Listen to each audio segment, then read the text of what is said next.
지금 100년 만에 최악의 지진이 일어났다. 이런 사태가 일어났다. 그렇게 보고 있습니다. 130여 개국이 구조대를 보내서 지금 구조를 하고 있고 또 구호품을 보내는 일들을 각 나라에서 하고 있습니다. 그런데 모두가 이렇게 많은 사고가 난 이유는 잠을 자다가 새벽 4시니까 다 잠을 자지 않겠습니까? 잠을 자다가 아무것도 모르는 상태에서 집이 무너지고 참으로 문제가 생겨서 이렇게 고통을 당하고 있습니다. 어느 한 아파트는 15가정인데 그 15가정 중에서 한 동이 다 무너져 가지고 딱 3명만 살아나왔다라고 말하고 있습니다. 한순간에 초상집이 되고 한순간에 아수라장이 되었던 것을 우리가 알 수 있습니다. 여러분들 기도 많이 해주시고 정말로 우리가 늘 준비하며 살아가는 것, 또 준비하고 사는 것이 얼마나 소중한 것인가를 깨닫는 여러분들이 다 되기를 주의 이름으로 축원합니다. 어느 날 예수님에게 해당장 야이로라고 하는 사람이 찾아왔습니다. 찾아와서 간곡히 엎드려서 요청한 것은 내 어린 딸이 죽게 되었사오니 오셔서 그의 손을 얹으사 그로 구원을 받게 해 주십시오. 내 딸이 죽게 생겼으니까 오셔서 구원해 달라. 가는 도중에 중간에 한 여인 때문에 시간이 지체됐고 그 지체된 이후에 예수님이 조금 갔더니 그 집에서 한 사람이 찾아와서 주인님, 딸이 죽었습니다. 딸이 죽었으니까 더 이상 선생님을 괴롭게 하지 마십시오. 더 이상 선생님 괴롭게 하지 말고 그냥 가시게 하십시오. 그렇지만 예수님은 계속해서 그 집을 향하여 갔고 그 야이로에게 걱정하지 말고 믿기만 해라. 그렇게 하고 가셨는데 가서 보니까 초상집입니다. 울고 불고 심히 통곡하였더라. 그때 예수님께서 너무 시끄럽다. 조용히 해라. 소녀가 잔다. 그래도 소용이 없습니다. 왜냐하면 죽었거든요. 한 아이가 죽었으니까 그 집은 분명히 초상집입니다. 예수님께서 제자들을 데리고 그 방에 들어가서 그 소녀에게 달리다굼 그렇게 했더니 그 소녀가 일어나서 걷고 살아났다고 말씀하고 있습니다.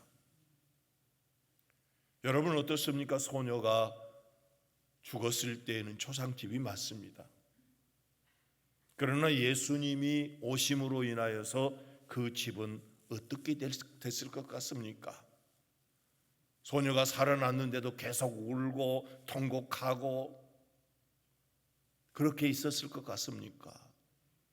그렇지 않지요. 잔치집으로 바뀐 것이죠. 초상집이 잔치집으로 바뀐 겁니다. 누구를 통해서 그런 역사가 일어났습니까? 예수님을 통하여서. 예수님 때문에 참으로 그 가정이 초상집이었는데 잔치집으로 바뀌어서 슬퍼하고 우는 것이 아니라 기뻐하며 즐거워하며 행복한 잔치집으로 변했다는 사실입니다. 그런데 구약의 바벨론의 벨사살 왕이라고 하는 사람이 있습니다. 이 벨사살 왕은 1000명의 귀족들과 함께 큰 잔치를 벌였습니다. 여러분 한번 생각해 보십시오. 1000명의 귀족이 모였으면 얼마나 큰 잔치입니까? 어마어마한 잔치죠. 거기서 다 술을 마십니다. 근데 술을 마시다가 흥이 났던지 이 벨사살 왕이 명령을 합니다. 저 예루살렘에서 아버지 느부갓네살 왕이 가지고 온 금은 그 그릇을 가지고 오라고. 하나님 앞에 제사를 드렸던 그 그릇을 가져오라고 하는 이유는 그것으로 술을 먹겠다는 것입니다.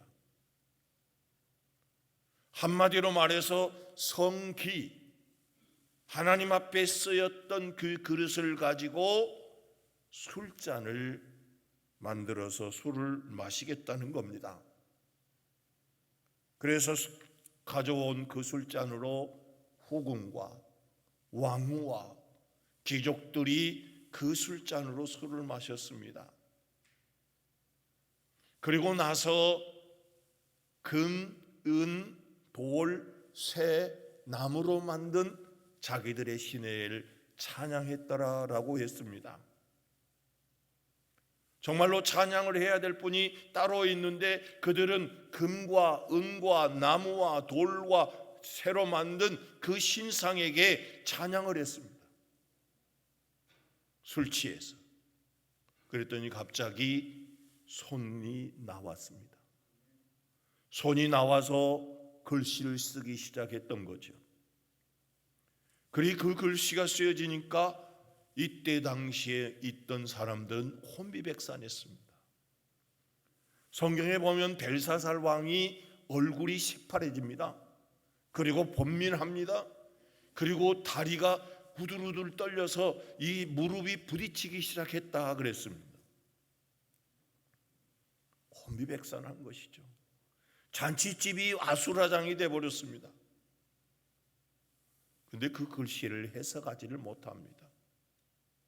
메네메네 데겔 우바르신, 메네메네 데겔 우바르신이라는 글씨를 저 술사들도 점쟁이들도 다른 지혜자들도 아무도 해석을 못합니다. 그때 다니엘을 불러서 해석을 하게 되는데 그 해석의 내용이 뭐냐 하면 저울에 달아보았더니 너는 모자라다라는 말입니다. 내가 왕이기는 하지만 너는 왕으로서 자격이 안 된다. 너는 달아봤더니 모자라다. 메네 되게 우바르신, 너는 저울에 달아봤더니 모자란다. 그리고 수를 세어봤더니 너는 끝났다 그런 거예요. 수를 세어봤더니 너는 끝났다. 그래가지고 그날 저녁에 이 벨사살 왕은 다른 사람에 의해서 살해를 당하게 됩니다. 자기의 죽음으로 죽은 것이 아니라, 수명으로 죽은 것이 아니라 살해당해서 죽고 만다는 겁니다. 여기에 두 가지가 이유를 말하고 있습니다.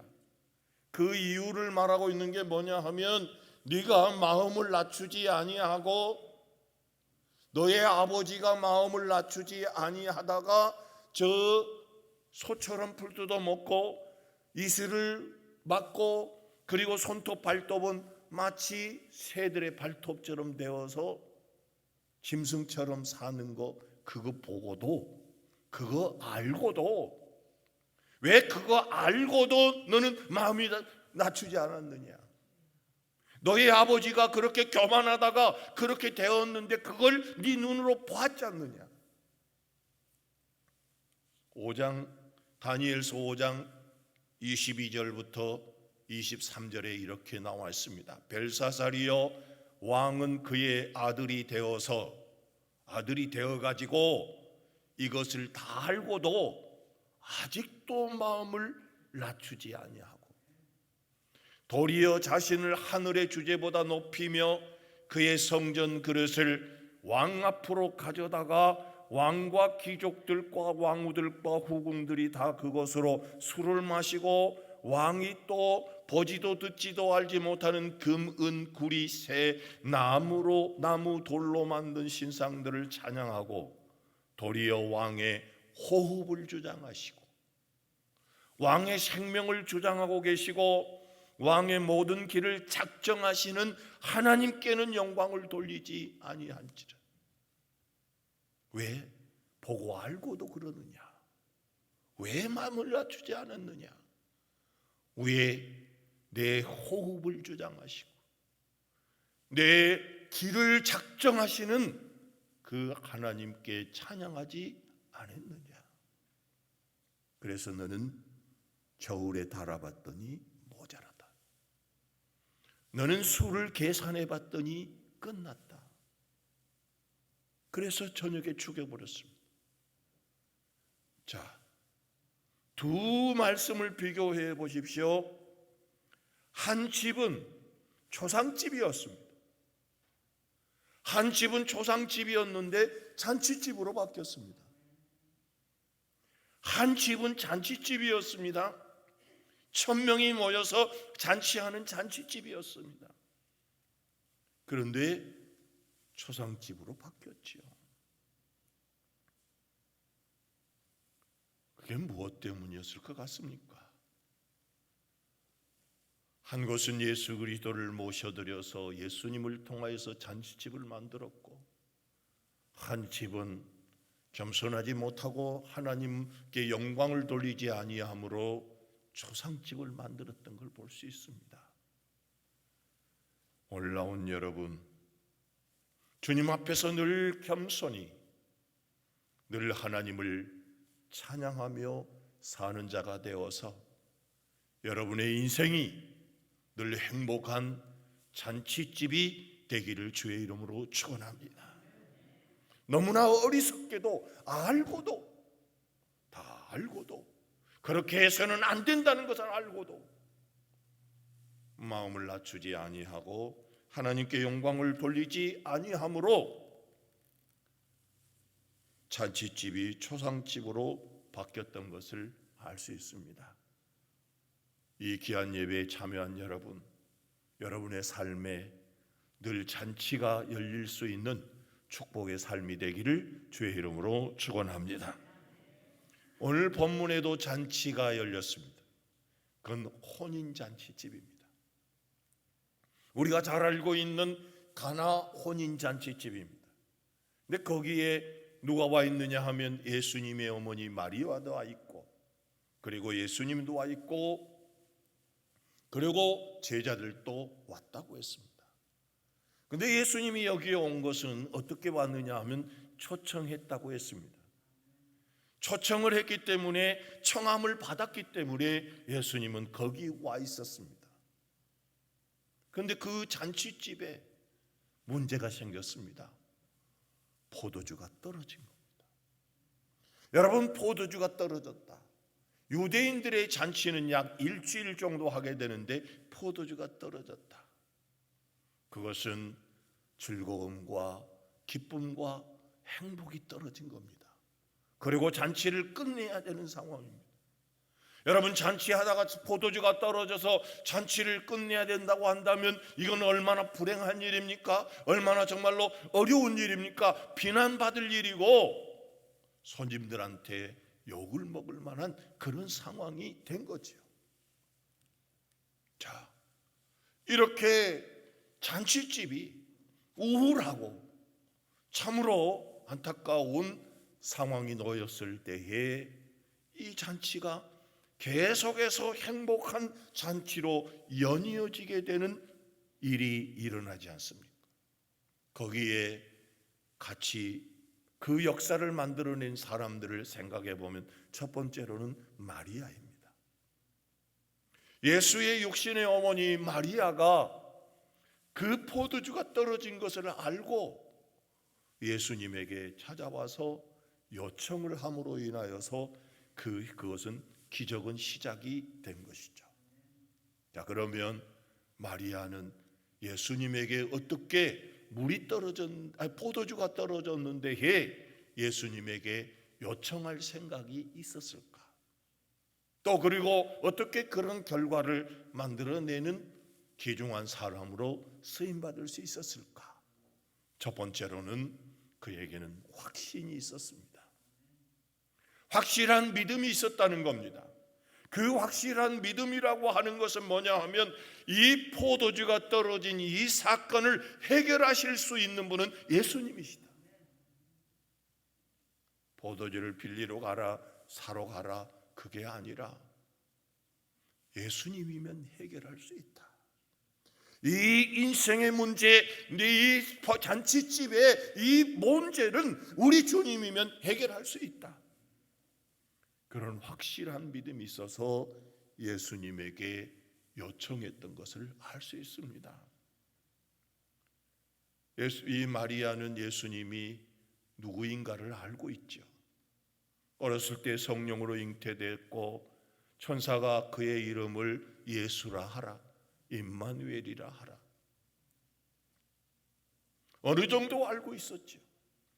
그러기에 이 문제는 예수님이 해결할 수 있다. 그래서 그가 3절에 보면 포도주가 떨어진지라 예수의 어머니가 예수에게 이르되 저들에게 포도주가 없다 하니, 바로 예수님이면 해결할 수 있는 것을 확실하게 믿었던 것입니다.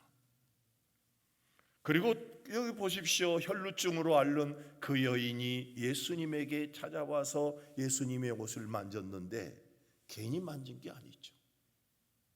옷자락만 만져도 나을 수 있다는 확실한 믿음이 있었죠. 예수님의 옷자락만 만져도 나을 수 있다라는 그 믿음이 있었기 때문에 와서 만진 거죠. 여러분, 수로보니게 여인은 어땠습니까? 참으로 우리 주님께서 내 믿음이 크도다, 내 소원대로 되리라. 내 믿음이 크도다, 내 소원대로 되리라. 혈루증을 앓는 여인에게는 뭐라고 했습니까? 참으로 내 믿음이 너를 구원하였다, 평안히 가라, 이렇게 말씀을 하지 않았습니까? 여러분, 마가복음 2장에 보면 저 한 중풍병자들 사람들이 데리고 와가지고 사람들이 많아서 예수님에게 모시고 갈 수 없으니까 지붕을 뚫어서 내렸습니다. 그런데 예수님께서 이렇게 말하십니다. 저들의 믿음을 보시고, 그래서 정말로 확실한 믿음이 이들에게 있었기에, 마리아에게 확실한 믿음이 있었기에 예수님을 찾았고 예수님에게 요청하여서 잔치집을 계속 즐거운 잔치집으로, 행복한 잔치집으로 만들었던 걸 볼 수 있습니다. 그 다음에 이 마리아에게는 무엇이 있었느냐 하면 인내하고 기다릴 줄 알았습니다. 4절 말씀에 보면 예수께서 이르시되 여자여 나와 무슨 상관이 있나이까, 내 때가 아직 이르지 아니하였나이다. 아직 때가 아니다. 여자여 무슨 상관이 있나이까. 물론 이것을 긍정적으로 많이 해석을 합니다. 예수님 어머니를 참으로 여자여라고 높이 불렀다라는 그런 의미가 있습니다. 맞습니다. 그러나 나와 무슨 상관이 있습니까? 포도주 떨어진 것하고 나하고 무슨 상관이 있습니까? 이 말을 했을 때에 포기해버릴 수 있잖아요. 그러나 포기하지 않고 그 다음에 행동을 했던 걸 보면 인내하고 참고 기다릴 줄 아는 그런 믿음이 이 여인에게 있었다는 것이죠. 세 번째로 이 여인은 어떻게 합니까? 바로 승복할 줄 알았다는 것이죠. 자, 5절 말씀에 보면 그의 어머니가 하인들에게 이르되 너희에게 무슨 말씀을 하든지 그대로 하라. 무슨 말씀을 하든지. 여러분, 정말로 우리 주님의 놀라운 역사를 경험하는 사람들, 하나님의 축복을 경험하고 하나님의 능력을 경험하고 하나님의 놀라운 뜻을 이루어내는 사람들에게 어떤 일이 있습니까? 무슨 말씀을 하든지 그대로 하라. 성경에 보면 아브라함이 그랬죠. 아브라함에게 떠나라 그러면 떠났고, 그리고 어떤 사람들은 또 나중에는 내 아들 이삭을 저 모리아산에서 번제로 드리라. 어떤 말이잖아요. 우리는 어떤 말은 듣고 어떤 말은 안 듣지만 어떤 말씀을 하든지 그대로 하라라고 했던 것은 마리아는 예수님에게 승복할 수 있는 그런 자세와 믿음이 있었다는 것이죠. 주님이 말씀하시면 베드로와 예수님의 제자들이 밤새도록 고기를 잡았는데 한 마리도 못 잡았습니다. 그랬을 때 예수님이 찾아오셔서 오른편에 던져라, 깊은 데로 던져라. 그때 제자 베드로가 예수님에게 이런 말씀을 하십니다. 우리가 밤새도록 수고하였을 때 한 마리도 잡지 못하였나이다. 그러나 말씀에 의지하여 그물을 던지나이다. 여기에도 보십시오. 여러분 생각해 보십시오. 누가 전문가입니까? 누가 고기를 잘 잡을 수 있는 사람이고 누가 고기가 어디가 있는지 잘 아는 사람은 누구입니까? 목수인 예수입니까? 그렇지 않으면 제자입니까? 그러나 말씀에 의지하여 그물을 돌린 그 제자들에게 그물이 찢어지고 153마리의 물고기를 잡았던 것을 우리는 너무나 잘 알고 있습니다. 사랑하는 성도 여러분, 여러분을 또 여러분의 가정에서, 아니 여러분의 인생에서, 또 샘물교회에서 이렇게 확실한 믿음을 가지고 인내하고 참고 기다리고 주님 앞에 승복할 수 있는 그런 믿음의 마리아가 되기를 주의 이름으로 축원합니다. 두 번째로 여기에서 중요한 역할을 한 사람이 누굽니까? 종들입니다. 종들. 5절 6절을 다시 보면 그의 어머니가 하인들에게 이르되 너희에게 무슨 말을 하든지 그대로 하라 하니라. 거기에 유대인의 정결 예식을 따라 두세 통 드는 돌 항아리 6이 놓였는지라. 7절을 보면 예수께서 그들에게 이르시되 항아리에 물을 채우라 하신즉 아기까지 채우니. 지금 물 채울 때가 아니잖아요. 지금 우리처럼 수도꼭지를 털면 물이 채워지는 게 아니에요. 여기에 보면 두세 통 드는 항아리입니다. 자, 조금 높게 3통으로 합시다. 그럼 18통이나 들어가야 되지 않습니까? 그 바쁜 잔치집에서 하인들이 물두러 다니면 왔다 갔다 하는데 이게 뭐 쉬운 일입니까? 우리도 옛날에 수도가 없을 때에는 동네 우물이 있지 않습니까? 거기까지 가야 되잖아요. 여기는 사막이고 여기는 물이 더 적은 곳이 먼 곳에 있는데 물두러 가야 되잖아요. 그런데 아무런 이유를 달지 않고 아무런 변명도 하지 않고 따지지도 않고 주님이 말씀하시니까 그대로 가서 아귀까지 채웠더라. 저는 이 말씀이 참 좋습니다.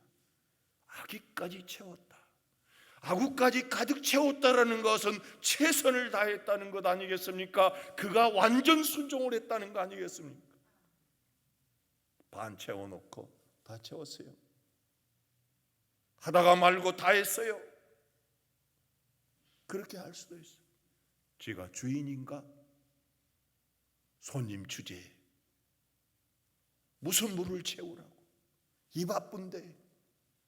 그렇게 생각할 수도 있잖아요. 그런데도 아기까지 채웠더라. 그리고 더 나가서 갖다 주었더라.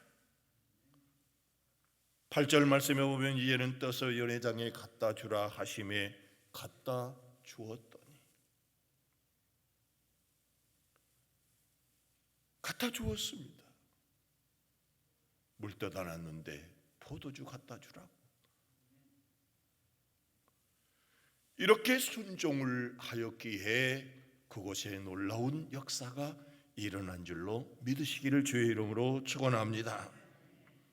그런데 중요한 게 있습니다. 여기에 참여했던 사람들, 마리아나 종들, 하나님이 그냥 보내실 이유가 없지요. 확실한 믿음을 가지고 주님 앞에 간청했던 마리아나, 주님이 무슨 말씀을 하더라도 그대로 순종했던 이 종들에게 우리 주님께서 그냥 보낼 리가 없습니다. 그게 어디에 나와 있습니까? 11절을 보면 예수께서 이 첫 표적을 갈릴리 가나에서 행하여 그의 영광을 나타내심에 제자들이 그를 믿으니라. 근데 더 중요한 말씀이 있습니다. 9절입니다. 9절 보면 연회장은 물로 된 포도주를 맛보고도 어디서 났는지 알지 못하되 물떠온 하인들은 알더라. 연회장이 신랑을 불러 말하되 사람마다 먼저 좋은 포도주를 내고 취한 후에 낮은 것을 내거늘 그대는 지금까지 좋은 포도주를 두었도다 하니라. 이 말씀을 보십시오. 포도주를 마시는 사람들은 마시기는 맛있는데 어디서 났는지는 모릅니다. 근데 맛은 좋다는 거죠. 자, 맛보고 그냥 갔어요. 맛보고 그냥 간 거예요. 오, 맛있네. 참 낮은 것이 더 맛있네. 그러고 갔습니다. 그러나 그 다음에 보십시오. 알지 못하되 물떠온 하인들은 알더라. 물떠온 하인들은 알더라. 아, 이 물을, 이 포도주는 무엇으로 만들어졌는가? 물로 포도주를 만들었다. 누가 만들었는가? 예수님이 만들었다. 자, 두 가지를 생각해 보십시오. 그냥 손님들은 포도주 먹고, 야, 그 집에 갔더니 포도주 참 맛있더라. 집에 돌아가서도 참 그들이 한 이야기는 무슨 이야기일 것 같습니까? 포도주 참 맛있더라. 그 집에 참 포도주 괜찮더라. 나중에 더 좋은 거 주더라. 자, 종들은 무슨 이야기 할 것 같습니까? 종들은 무슨 이야기 할 것 같습니까? 아, 포도주가 더 맛있더라. 그거 이야기 할 것 같습니까? 평생 그들이 다른 사람을 만났을 때, 야, 예수님 보니까 우리가 물 떠다 항아리 채웠는데 하나님 예수님께서 물을 포도주로 만들더라. 그 이야기 하지 않겠습니까? 차이가 뭡니까? 차이가 뭐예요? 맛만 보고 가는 사람, 눈으로 보고 경험한 사람, 차이잖아요. 근데 여러분들도 그러지 않습니까? 혹시 오늘 목사님 설교가 더 낫네, 지난주보다 훨씬 나아. 또 다음 주에 와가지고 이번 주 설교는 그냥이야, 별로 맛이 없어. 그 다음에 식당에 가가지고, 야, 지난주에 참 맛있더라. 이번 주에는 별로야. 아니야, 지난주보다 맛있어. 여러분들이 집에가 돌아가가지고 참으로 교회 갔더니 오늘 설교가 지난주보다 낫더라, 저 중심도 지난주보다 낫더라, 그런 이야기만 하고 끝날 것이냐 그 말이죠. 잘 보십시오. 믿었더라요. 알았기 때문에 믿었습니다. 경험했기 때문에 더욱더 놀라운 은혜 속에서 살 수밖에 없었지 않았습니다.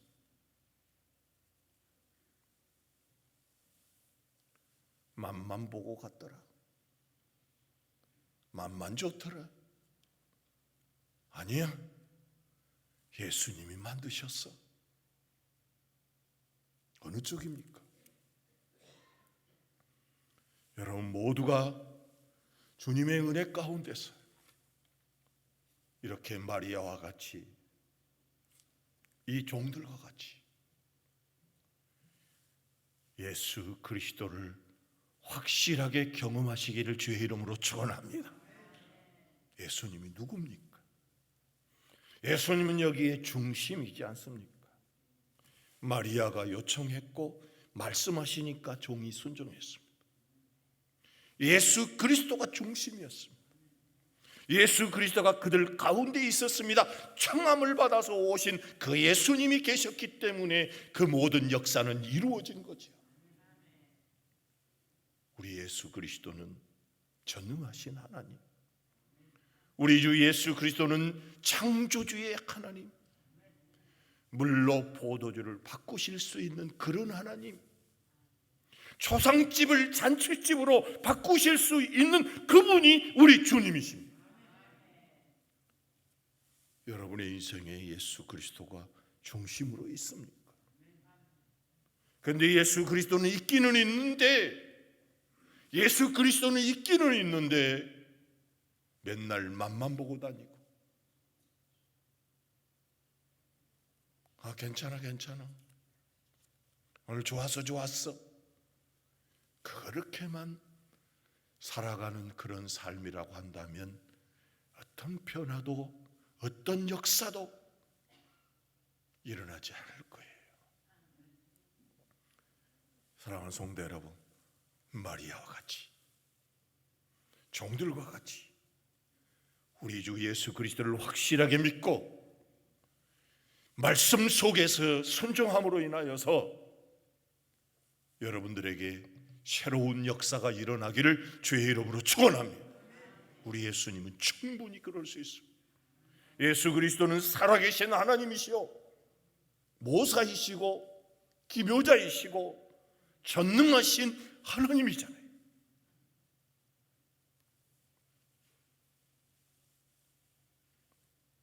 여러분, 때로는 주님이 말씀하시잖아요. 이것 좀 하자고,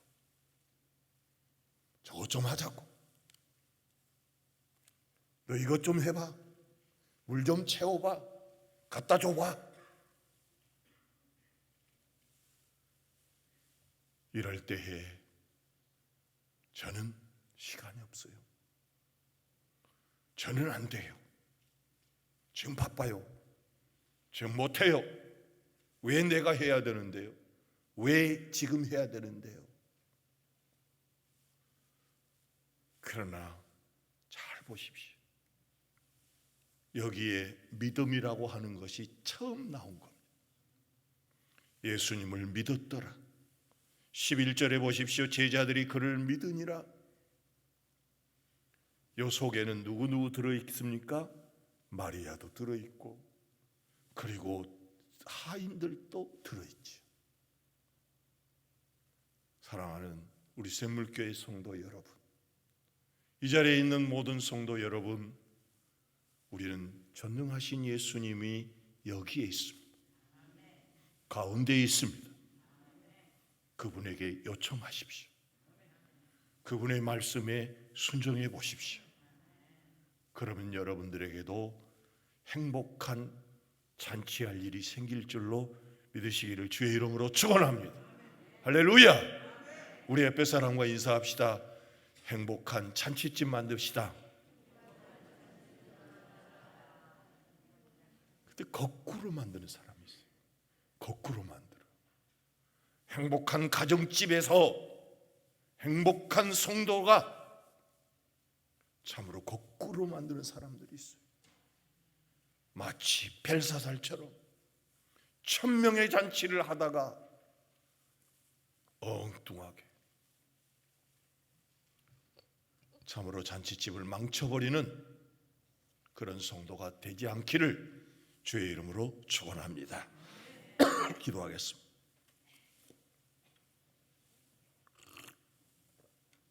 거룩하신 아버지 하나님, 이 귀한 시간에 귀한 말씀을 주시니 감사합니다. 해당장 야이로는 예수님을 영접하고 또 예수님을 초청하여서 조상집이었던 그 집을 잔치집으로 바꾸었습니다. 그러나 바빌론의 벨사살 왕은 잔치집을 초상집으로 만들었습니다. 그가 마음을 낮추지 않았고 그가 교만하여 호흡을 주장하시는 그 여호와를 찬양하지 않았고 자기의 길을 작정하시는 그 하나님께 영광 돌리지 아니하므로 잔치집을 초상집으로 만들었습니다. 마리아는 포도주가 떨어지는 그 잔치집에 참으로 예수 그리스도를 통하여 물이 포도주가 되어지는 놀라운 기적을 만드는 데에 출발점이요 주인공이 되었습니다. 종들은 순종하였기에 그의 평생 예수 그리스도를 기억하게 됐습니다. 하나님 아버지, 이 자리에 나온 주님의 자녀들, 참으로 어떤 문제가 생겼고 당황스러운 일들이 생겼다고 할지라도 내 앞에 계신 주님을 의지할 수 있는 믿음을 주시옵소서. 확실한 믿음을 주시옵소서. 포도주가 떨어졌다고 할지라도 그 포도주를 참으로 물로 바꿀 수 있는 그 예수 그리스도를 의지하고 생각할 수 있는 우리 성도들이 되게 도와 주시옵소서. 아버지, 참으로 행복한 잔치집을 계속 이루어갈 수 있는 믿음의 자녀들이 되게 도와 주시옵소서. 아버지, 이 자리에 나온 주님의 자녀들, 마리아처럼 믿음을 갖고 하인처럼 확실한 순종을 함으로 인하여서 날마다 행복한 인생, 행복한 잔치집, 행복한 교회를 만들어내는 우리 성도들이 되게 도와 주옵소서. 감사드리며 예수 그리스도 이름으로 간절히 기도하옵나이다. 아멘.